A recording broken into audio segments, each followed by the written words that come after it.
Hello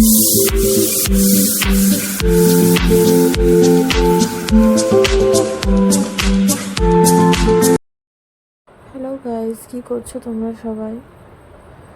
সবার কি কাজ কমপ্লিট? দেখো, আমাকে কমেন্ট করে কিন্তু বলো। আর দেখো আমার ঘরের অবস্থা দেখো, যা ইচ্ছা তাই হয়ে আছে। আসলে কয়েকদিন ধরে মায়ের উপর খুব চাপ পড়ে গেছিলো, রান্না বান্না সবই আর কি করতে হচ্ছিল, তো সেভাবে ক্লিন করা হয়নি ঘর। তো আমি আজকে ভাবলাম যে একটু ক্লিন করি। আর দেখতে পাচ্ছ আমার নেটের জানলা, তো এই জানলা 7 দিনে একদিন না পরিষ্কার করলে পুরো ধুলো জমে যায়, নেটগুলো বন্ধ হতে থাকে। তো আর মশা এত যে মশার জন্য নেট না লাগালেই না।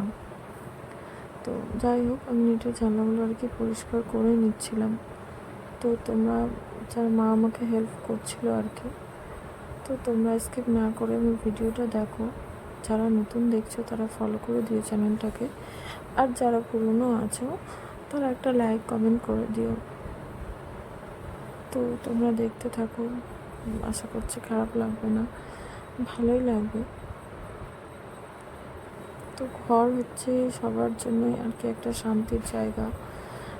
আমরা ঘরে সবাই শান্তি খুঁজি এসে। তো দিন শেষে যখন ঘরে বসি বা ঘুমোই, যাই করি না কেন, তখন মনে হয় ঘরটা একটু ক্লিন থাকলে, একটু গোছানো থাকলে একটু ভালোই লাগে, শান্তি লাগে, মনে হয় হ্যাঁ সব কাজ কমপ্লিট। তো এটা আর কি সবারই হয়, তো তার জন্য ঘরটা একটু ক্লিন করতে লাগে। তো যাই হোক, আমি করে নিচ্ছিলাম ওটাই আর কি। তো চলো তোমরা দেখতে থাকো।